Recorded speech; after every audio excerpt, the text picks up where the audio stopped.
And so just like that, it's like yesterday never even happened. The Dow's right back up to 26,000. The S&P is right back up to 2,800. Russell 2000, not quite as good.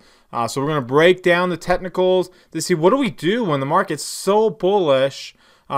Is there, what do we do on new stuff now? Do we ride this trend?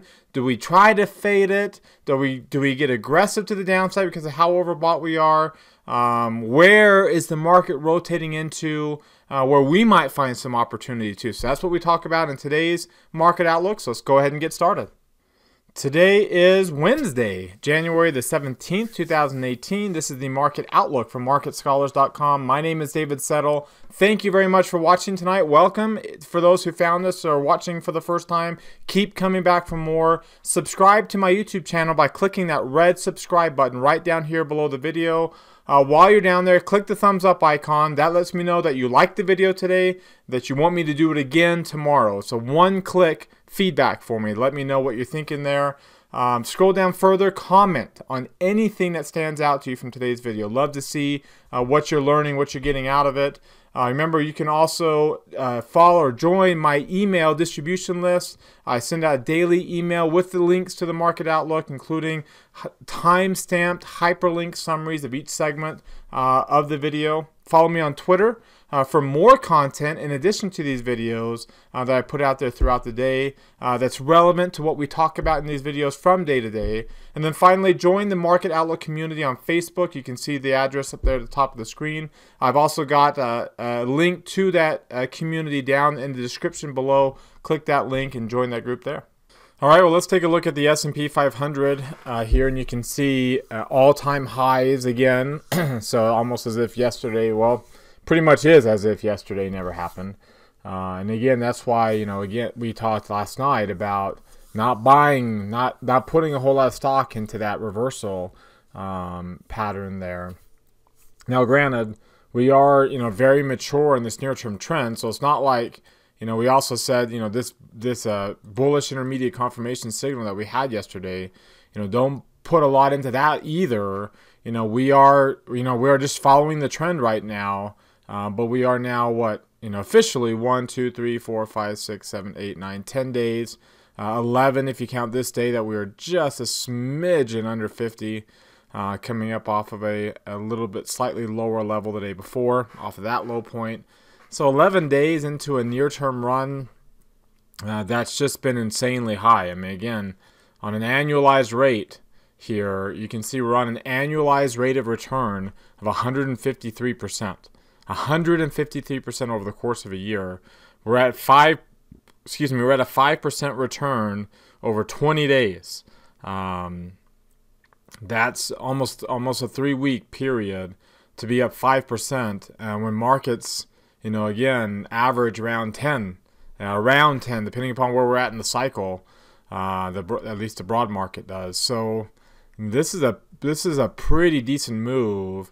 So it's not, we're not going to be strongly bearish anytime soon. So I want to make sure we understand that.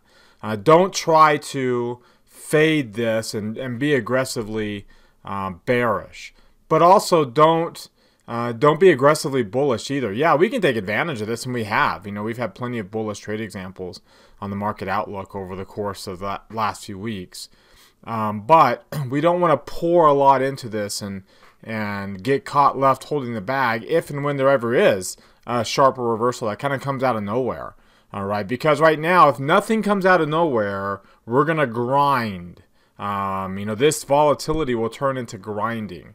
But you can, again, we haven't done that yet. This is a lot of volatility for a bullish move. We'll get into that a little bit more here in a minute. But keep in mind, near-term line again, bouncing up a little bit, momentum line coming back out, but nothing to read in the short-term sentiment because it's still bullish, and it has been bullish for the typical time frame at the beginning of bullish intermediate runs. We're closer to the end of this bullish intermediate run than we are to the beginning, at least unless this ends up being an 11-month intermediate run without any kind of bearish pullback, which right now, nothing's out of the realm of possibility with this market. Most likely, we're closer to the end of this intermediate run than we are the beginning. When the beginning started at the end of August. How long ago was the end of August? Like, the Dallas Cowboys still had the opportunity, the chance of going to the Super Bowl. That's where the world was at the end of August, right? The football season hadn't started yet. Well, maybe it was just barely starting. So much has happened in the 4+ months since this current bullish intermediate run last started. And in terms of a percentile return in that time frame, so again, counting the lowest close here, what would that be? August the 18th. So just right in between my two August birthdays, and two of my 4 boys having August birthdays there. So since that day, we're talking 152 days since, and I'm looking at those numbers across the top, we have almost a 16% return.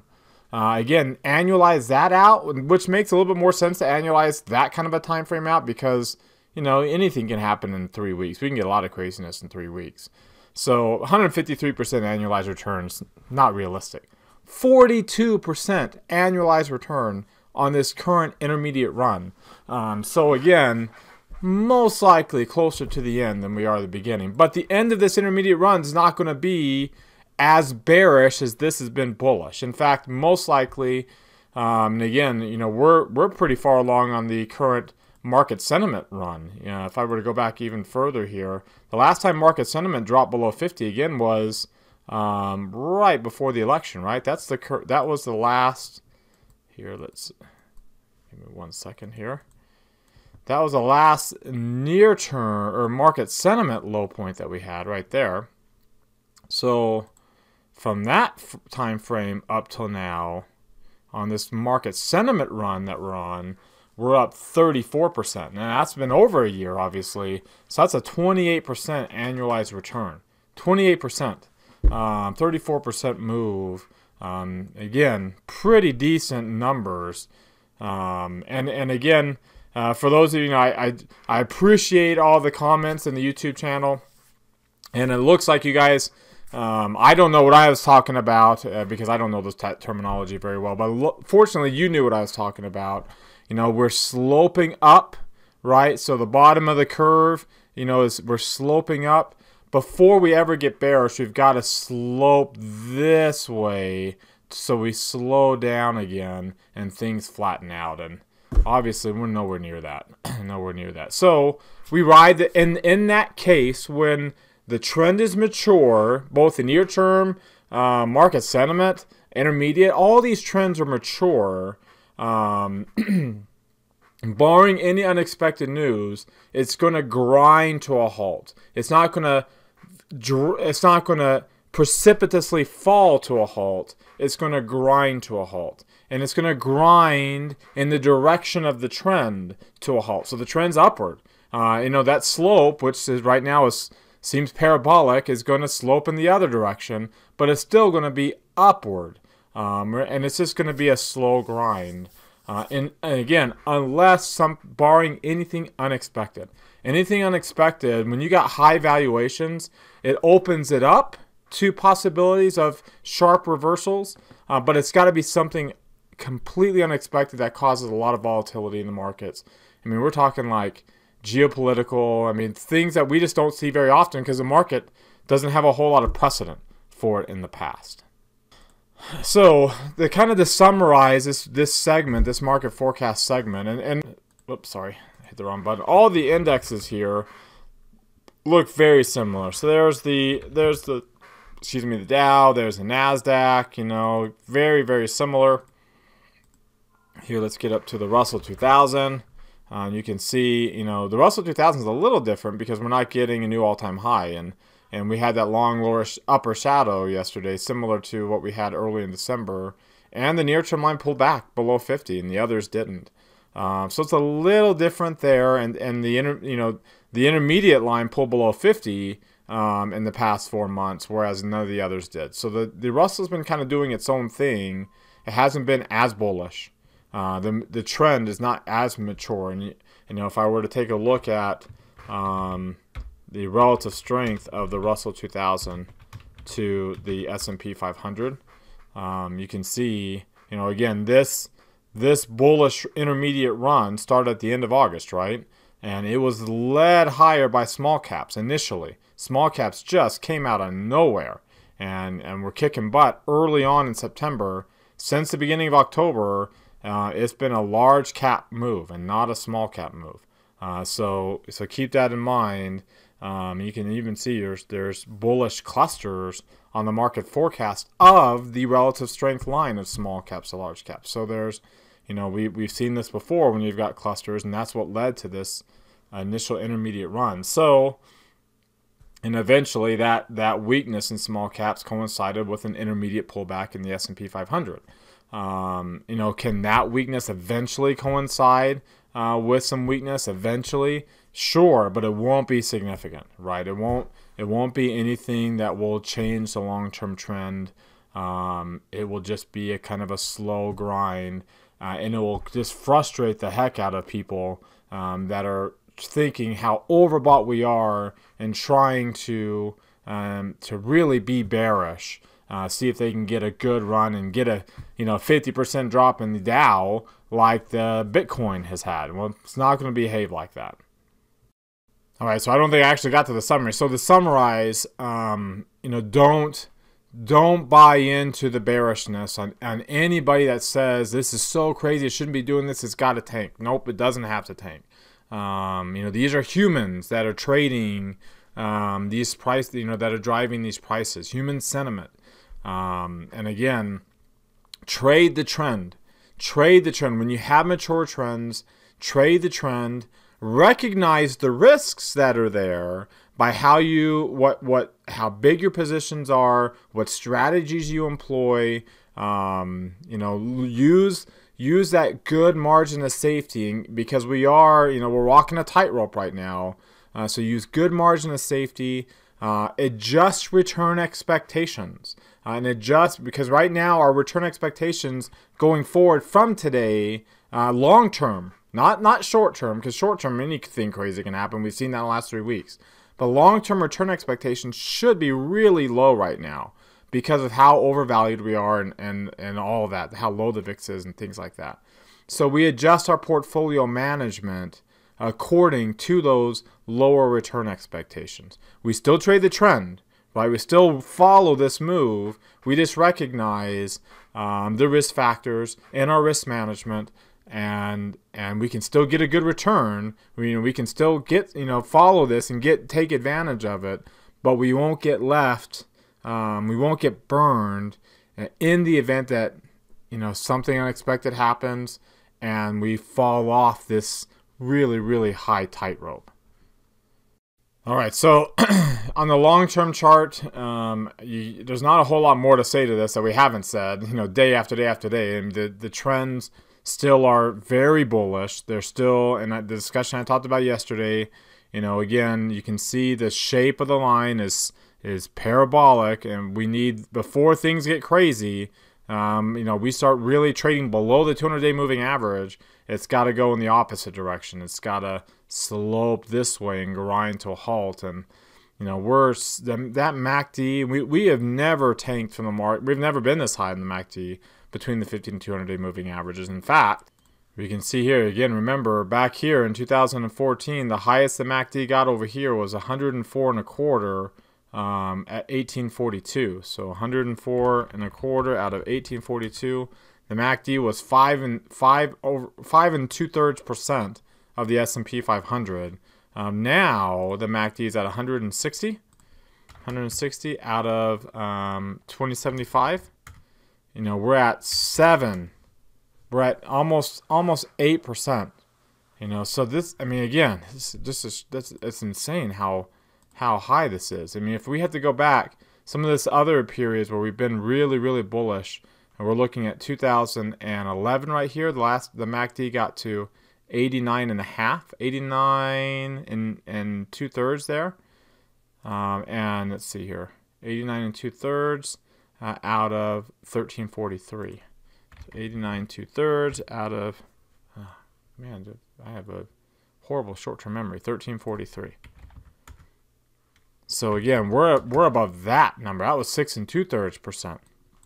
We look at that was in 2011. We look at right here in 2010, when we were at 73.5, right there, 73.5 out of 1217, 73.5 out of 1217, 6% there. So again, we're almost at 8%.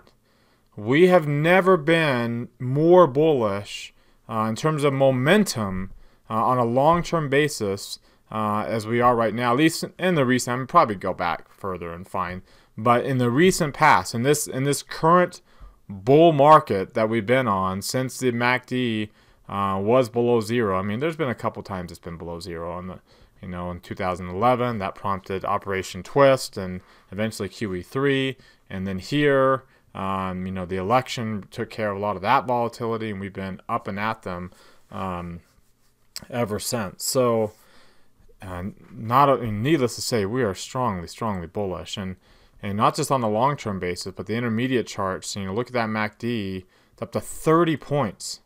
30 points. To go back, we've, look, like all this whole time, we've never had the MACD get up to 30 points.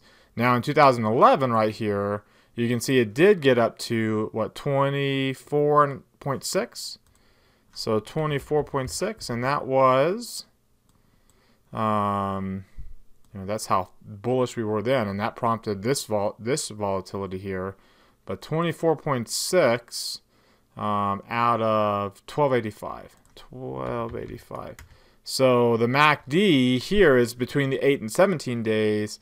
It was almost 2% of the S&P 500. That's how high it got there.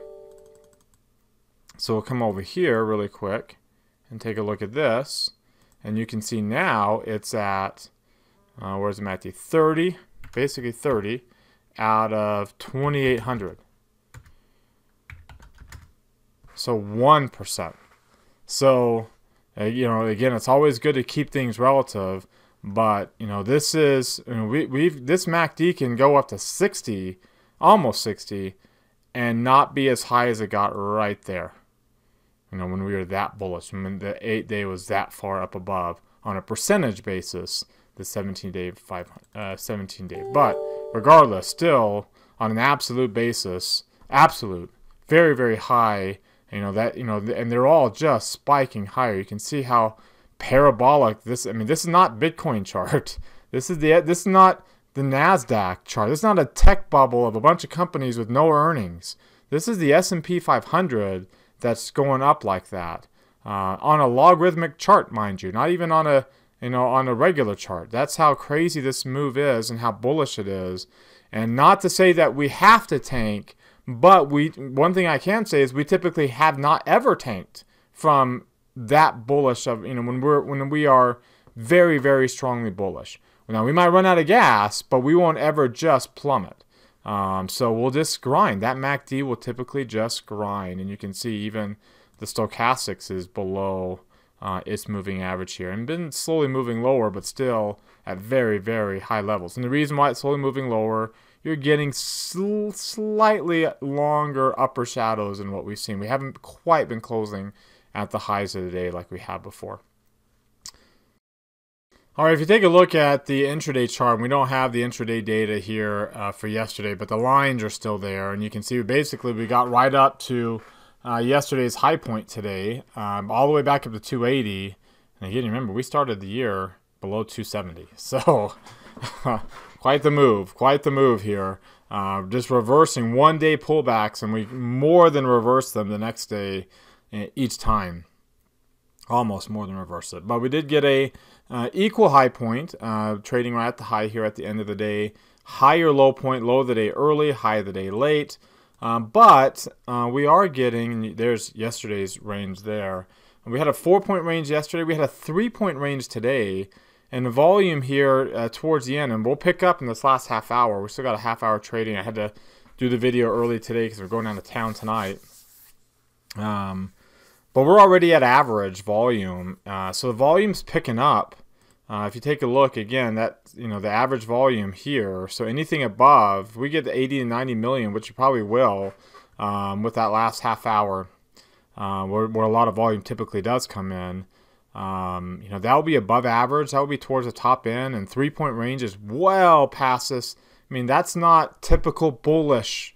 So, you know, keep in mind the near-term volatility that you expect to get at the end of a run. You know, you can almost kind of see, it wasn't so drastic here, but the range didn't drop as we were heading into that last kind of unexpected month of moves. You know, we were getting bigger moves, bigger ranges, and ultimately with the biggest range and volume there. And then they really started to pick up the average as we pulled back.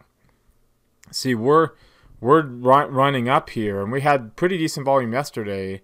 If we get another day of volume here today, that's going to start to move this line higher, this red line higher. And when those lines go up, it's hard to sustain a good strong bullish move. It's hard to sustain a good strong bullish move at that angle of a trend anyway. But when you have big ranges and big volumes, and you can see the volatility pulling back, well, it's better to see it here because we were missing the intraday chart. But you can see the volatility, you know, we're hitting all-time highs, and we're not anywhere close to 9 on the VIX. So this isn't, I mean, we're at 11.5. So we're quite a bit up higher than we were at the beginning of the year in terms of volatility. And the S&P is quite a bit higher than we were at the beginning of the year. So, you know, again, there's risks out there. Doesn't mean we can't follow the trend, but you can see the market is more concerned now than they were when this near-term run started. It's been a little unexpected. And the market doesn't like unexpected. It doesn't like unexpected to the downside. It doesn't like unexpected to the upside either. It starts to get a little concerned, and you can see too on a relative basis, you know, that volatility, it's still high. It's still at the high end of this bullish range. You know, that neutral range is 90 to 95% right there, and you can see we were in there today with how bullish the VIX opened up this morning. We pulled back, but we haven't pulled back down here to these extreme lows where we just grind higher, right? That's where we grind higher in this area. We're not at that point. So if we stay up here, then again, we expect near-term volatility, more ups, more downs, bigger ups apparently, but the bigger the ups are, you know, the bigger the downs will be, and it won't be that big of a deal. It will only be bigger downs because of the volatility to the upside that we've had. But nothing earth-shattering. So I don't want you to think, oh, David's saying the market's going to tank. No, the market's not going to tank, right? It's just going to be ups and downs. You know, they're going to be bigger than these grinding ups and downs that we had when volatility was this low. So it's going to seem more volatile, but that's just because we're 4 months into the intermediate trend. That's typically what you get. All right, that was quite the long technical breakdown, a technical analysis. Let's move on now into what's driving the price action higher. And I remind you again, if you're not following me on Twitter, but you want to get more of this kind of stuff throughout the day instead of waiting for the videos, you can stay in contact with me and interact with me. Do so on Twitter. Again, twitter.com/DavidSettle42. You know, if you're not into Twitter, you don't have to post. You can just follow people and see their posts. But to make sure Twitter keeps pushing you my posts, even if you don't post yourself, what I say is like and retweet. Like and retweet, especially the Market Outlook tweet that I got pinned to the top. That will make sure, that will tell Twitter that you want to see my stuff because you're engaging with it.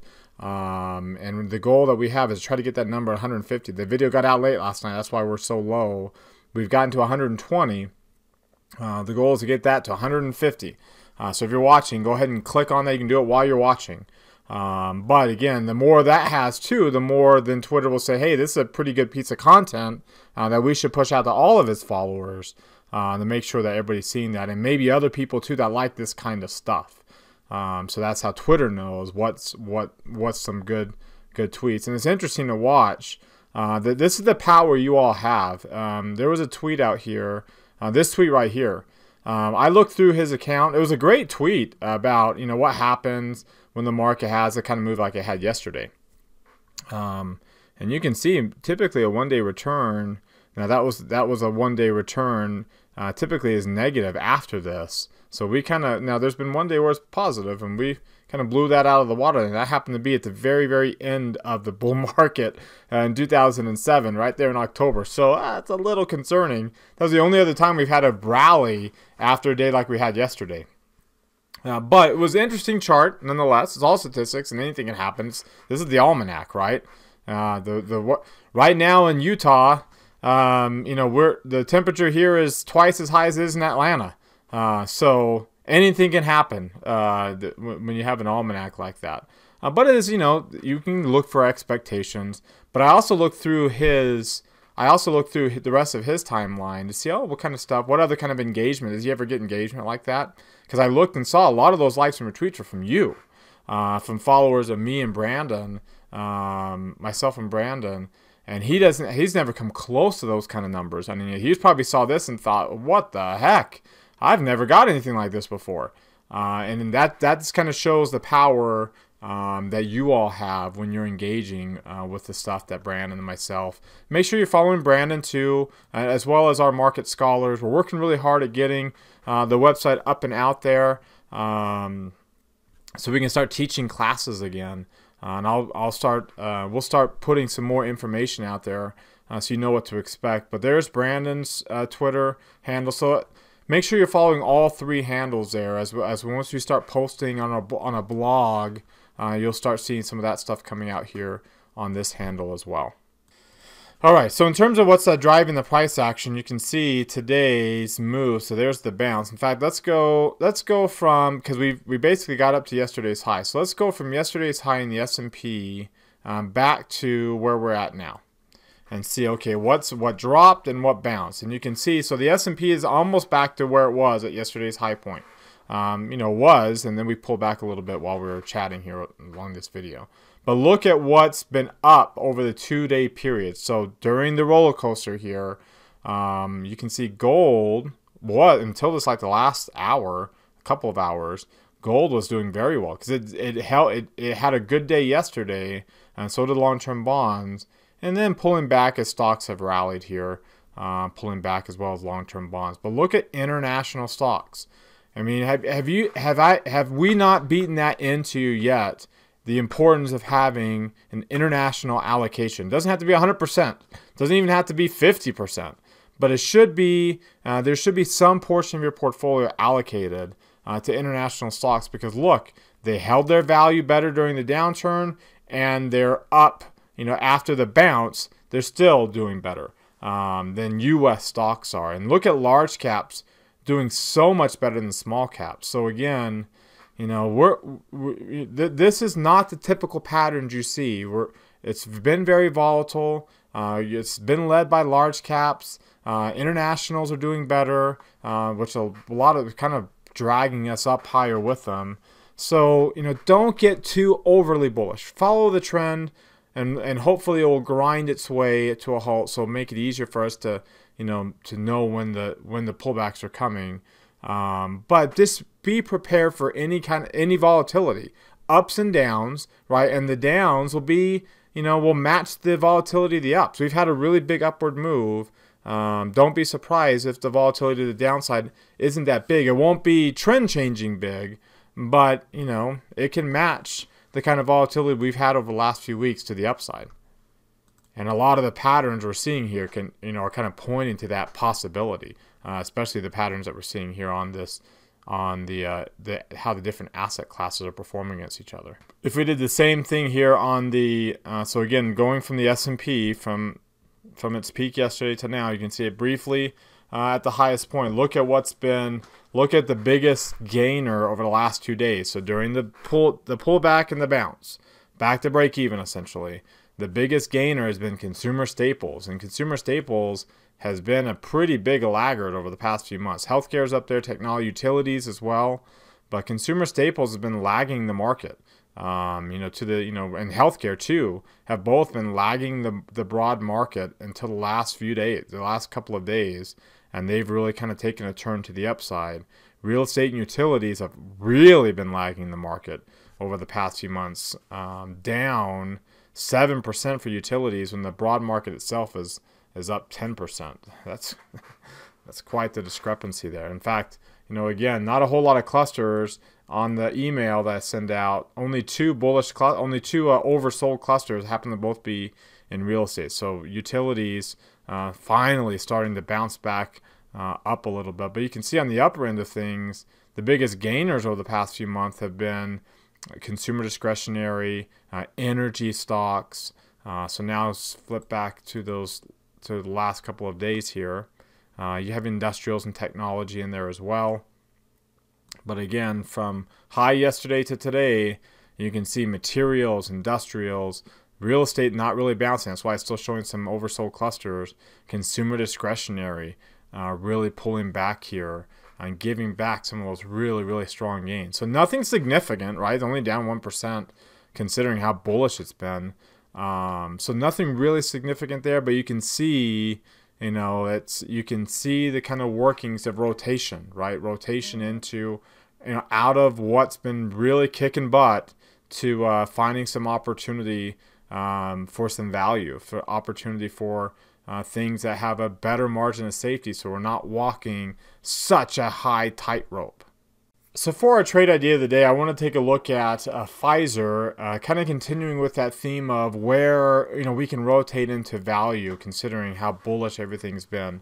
And Pfizer's been a stock that's been struggling. It struggled all last year, 2017. It's really been struggling since the middle of 2016 relative to the market. You see, it's been on a strong underperformance. Now, that doesn't mean that it in and of itself has been on a downward trend. But you can see since the middle of 2016, give it a second to load up here. I mean, yeah, we dropped down, but then since the election, it's been up and at them. It just hasn't been rallying nearly as much as the broad market as a whole, obviously, according to the relative strength line. But if you take a look at its chart now, you can see we've been kind of trending higher.